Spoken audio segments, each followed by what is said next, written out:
Hello, and welcome to How to Play D&D, the explainer podcast with one experienced dungeon master and one failed scriptwriter to discuss D&D topics. My name is Kinsey, and my guest this week is Charlie from Driftwood Illustrations. Hello, Charlie. Hello, mate. How are we doing today? I'm good. I'm living the dream. It's a lovely, actually sunny Sunday for the first time in weeks in Manchester. How about you? There's some sun earlier.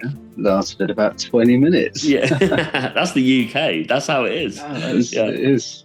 It's crazy. It's finest. I know, like yesterday it was torrential rain all day, like floods across the UK, and then today it was like birds chirping and the sun was out. It was insane. Mate, I went for a walk. I thought, this ain't right. Yeah, something's wrong. Enjoy it briefly. You can tell if people listening to this that aren't from the UK, this is exactly the kind of conversation they think British people have, where it's just about the weather. It is. Let's make sure we're getting a cup of tea. And then that's it. On. We should have started with that, like a nice, Right, so obviously coming back from your background and you're under your handle, Driftwood Illustrations, what is our episode about today? Well, it is to do with the art which goes alongside D&D.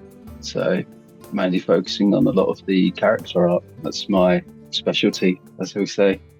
Perfect. So, let's get to it.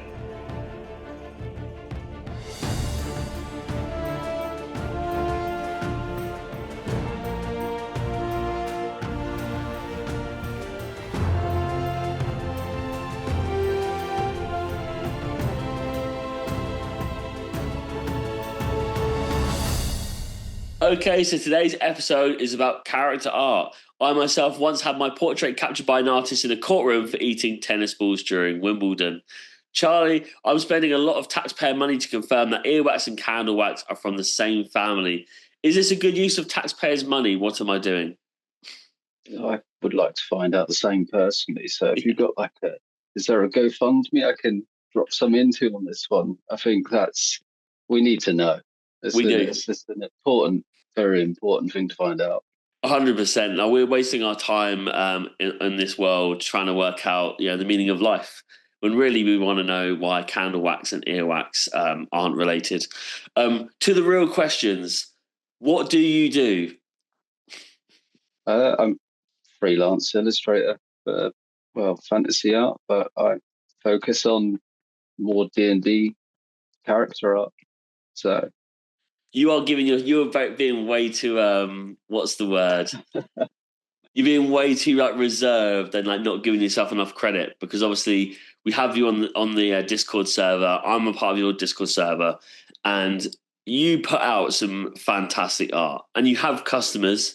You're doing stuff. You're making waves. There is a few interests. Yeah, I've done it for a while. It's something I enjoy, to be honest. So it's nice when people come forward and ask, could you do this for me? It's nice.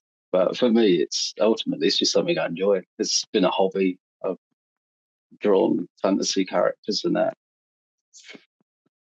God, probably about 10 years plus. Right. Okay. Well, let's get into it with the real questions. Is character art important in D&D? 100%.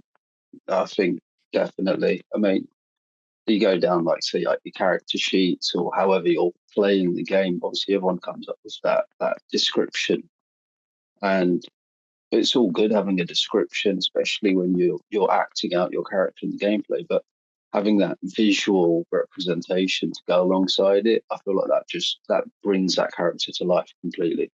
If you then get a rough idea, or especially for people like myself who make those characters come to life, that then gives the player that image which is showcasing who they are in that campaign they're playing. So, and even with some of even homebrew NPCs and stuff, they could be quite a big plot in that story.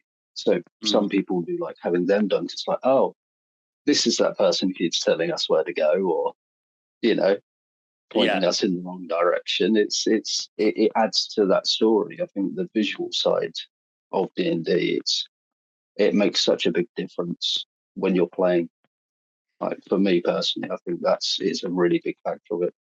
Massively. Like, it's a lot of the game is theatre of the mind, or people can buy miniatures, but like that's not for everything. And even with theatre of the mind, it's only so far it can go, right. And it's kind of a nice kind of like almost a bit of a proud ownership thing as well, of like you don't have to constantly go into detail as to what something looks like when you've already kind of laid that out, and then someone out there like yourself has made that work easier. That you've created the piece for them, and then they can go, this is what the BBG looks like, this is what my character looks like, exactly what it looks like.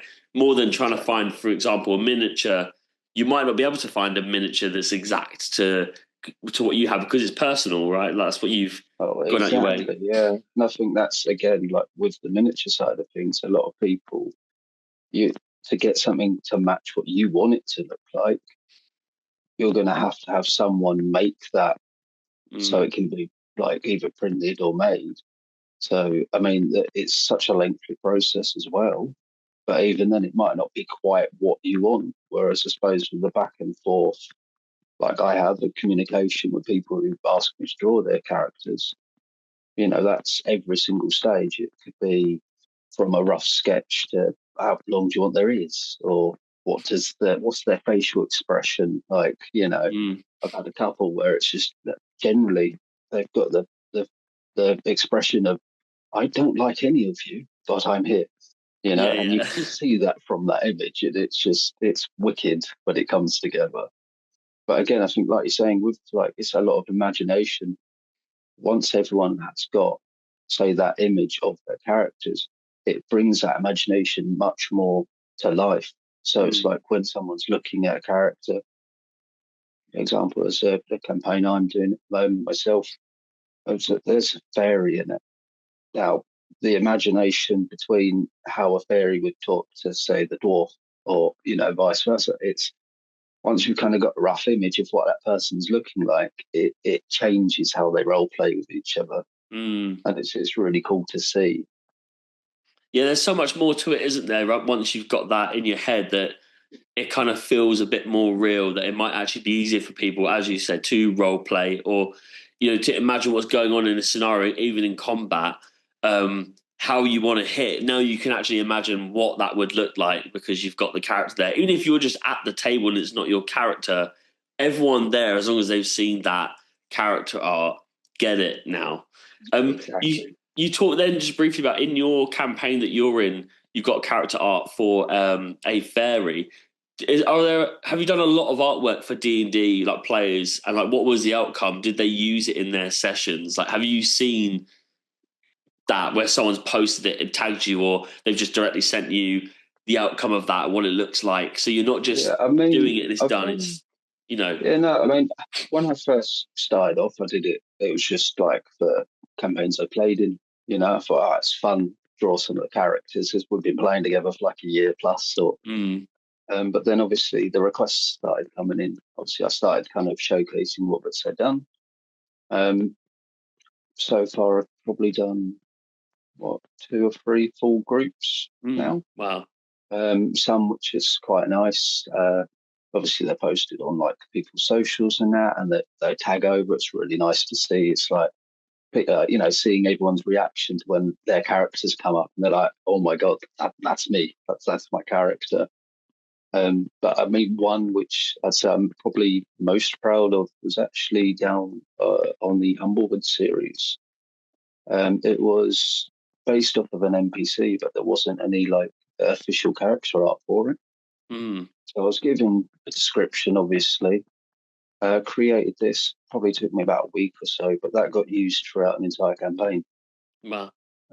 And I, recently got to, virtually meet some of the players from that campaign. Of course, when the DM had announced, this is the guy who drew this, and they're like, oh my god, like, we love this guy. And it's like, you could just feel the difference. It's like that excitement of, this is the guy who drew this, that's the NPC. Oh, we love him. Like, it's just obviously the way that NPC has been played throughout it, but then the fact that they had that image to put to it, I think that made such a big difference for them, because it turned out to be quite a key NPC to their campaign. Right. So that was actually quite nice for me, because it wasn't just a normal player character. But obviously, I mean, still, I've had quite a few different people approach me for, well, various characters, both playable and, well, non-playable. So, Well, let's look at that on like a wider spectrum of like what art can represent in D&D. Like, is art a useful tool in the realms of D&D? So obviously we talked about how people can then like physically imagine what's in front of them, like the player or an NPC. Um, Art in general, do you think it's like really important to have that in like the D&D community? I would say so. I mean, something I've definitely realised recently myself. I mean, having that, when you've got the description of like a scene that they're in or an area, anything from, tavern to the market to the forest, you can only go so much with a description, like either verbally or text based. So, whereas adding that image, it kind of gives the players as a group that kind of central focus. So, like, okay, we're here now. So, and whether it's even from just a simple image displaying, like, what's around them, or I know some people use more the online platforms for more like a bird's eye view layout, although it can be even something as simple as a basic image to it. Mm. It gives them an idea of the entire surroundings and where they're going to go next or what they can do there. I Yeah. think especially when you've got like little things like kind of hidden in that image, it makes the players look, it makes them ask those questions like, oh, I'm going to roll an investigation check. I feel like there's something over here, but I can't figure out. So that then obviously gives the players more to interact with, more to kind of discover.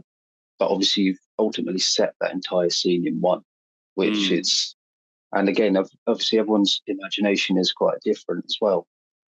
So I think the art itself, it kind of caters to the overall group. Yeah. If Yeah. everyone's thinking, oh, so you've said a tavern, everyone's going to think a completely different image unless you can give like a really detailed description. But then you also kind of don't want to bore them with too Mm. much. So I feel like the visual aid there, like bringing that art together, it does make a big difference in the gameplay. It's like a good bridge, isn't it? Because you want them to be able Yeah, to like, it is fantasy and you want them to be able to like imagine stuff for themselves to a point, but you also kind of, especially for DMs, need to get the point across as to what people are experiencing. I guess like outside of the game of D&D, but in the D&D world, just kind of like the marketing of things, or even like getting people involved in wanting to play your world. The art sells it, like oh, definitely. That's what Aubergine. advertises it. Yeah, like Aubergine is a great example where it's like, it's like 5e compatible, but it's like a Studio Ghibli esque like Yeah, inspired piece. People just like flock to it because it has that art style that they know, even if they haven't played Aubergine yet. Do you know what I mean? So yeah. um, It's it's something. It's something familiar, and they're like, "I've got interest." It's eye yeah, catching. I think that's what grabs people in. I mean, yeah, you know, again, I'll refer to say like the Humblewood because this is a campaign I'm very familiar with as well. I mean, that one when I first learned of that. I mean, I've only played D&D myself for a couple of years, mm, but when I first learned that, I was like, it sounds a bit interesting. You look it up, you see the artwork, and I'm like, that's a little owl in armor. I'm sold. yeah, Just off of that, I'm like, yeah, that looks cool.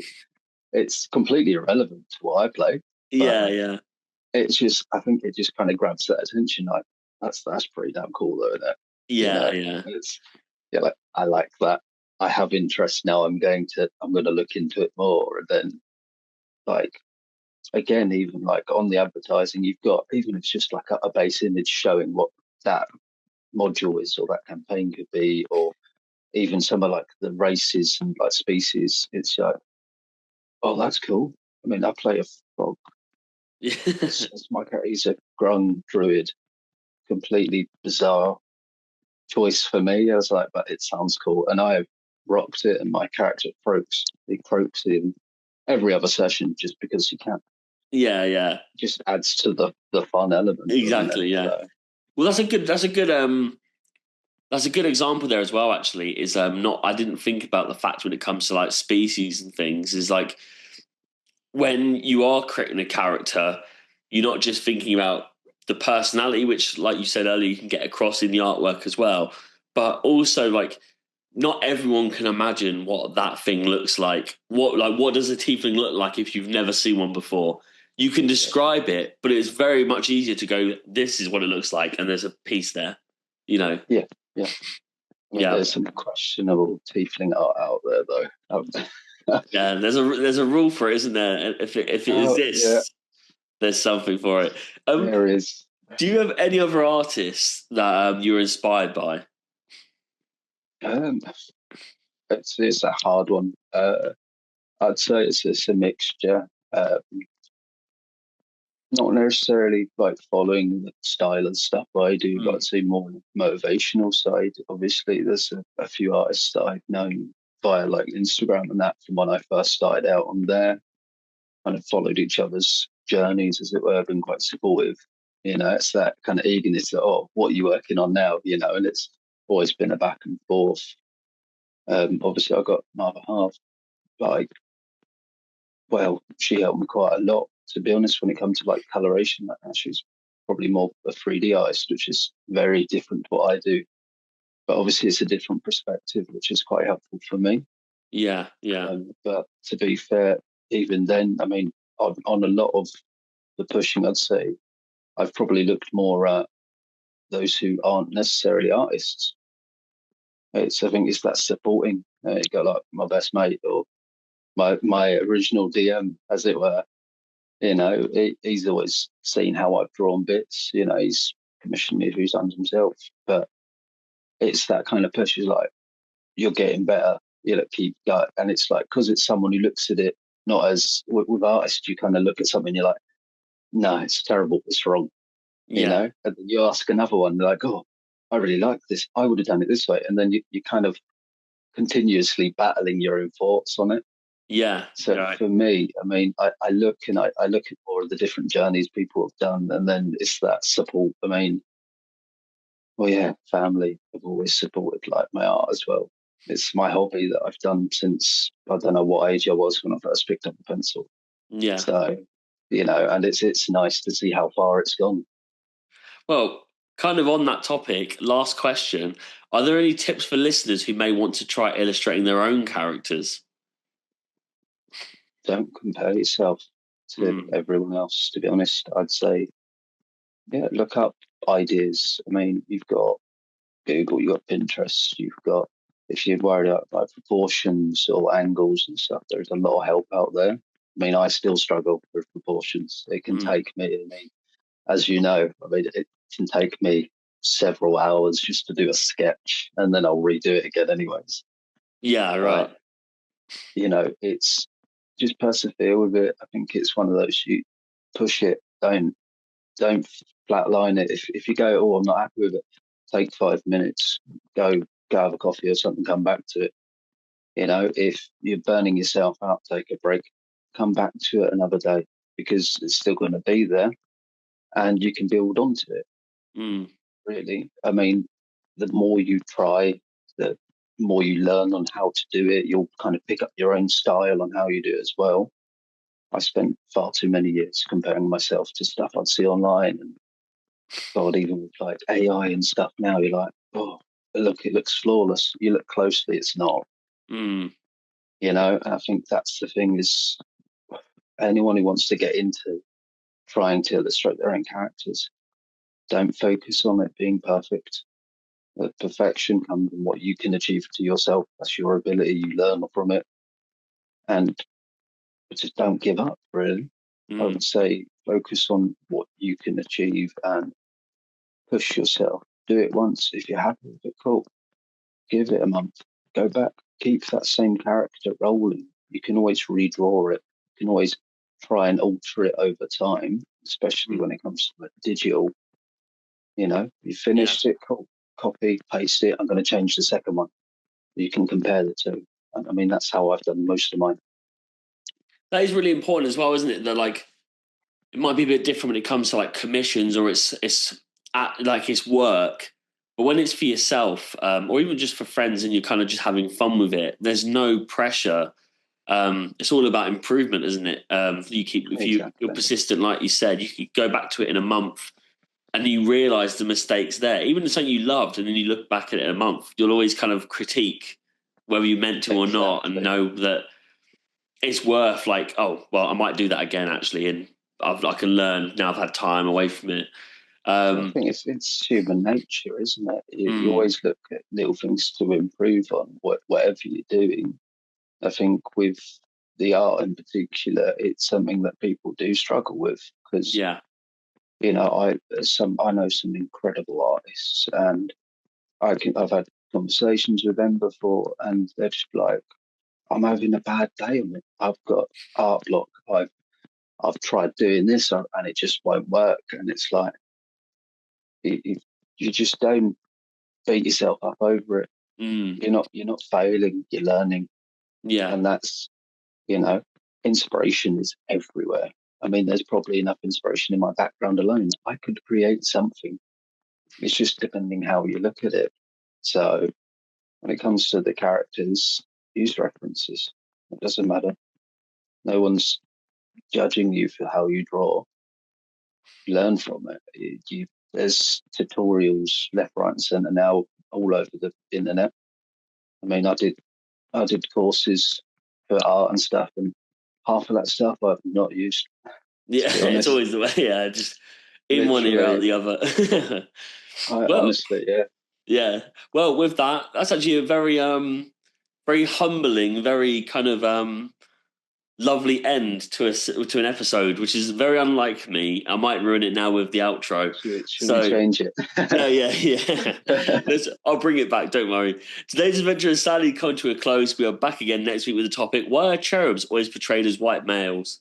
And as always, thank you for tuning in. And if you'd like to join in on the D&D action, then please follow us on Instagram at HowToPlayD&D, or check out the link in our bio to join our Discord server. Also check out Black Mark Clone on Instagram for cool D&D clothing. Charlie, what is your handle? Where can we find you? My handle is Driftwood Illustrations. You can find me over Instagram primarily, also on TikTok. Or, of course, if you go via Instagram, there is links to Discord as well. Amazing. Yeah, in the Discord, and there is literally a daily kind of like wealth of like artistry going on with different illustrators. So it's a really nice community, which is lovely, especially if you're getting into D&D, and it's kind of like a nice gateway in to see like what people can get up to, and it actually is inspiring to want to kind of put your character together. And if you're not that kind of person, you've got a whole group of people there who could make it for you. I've been Connor Kinsey. And I'm Charlie. Good day.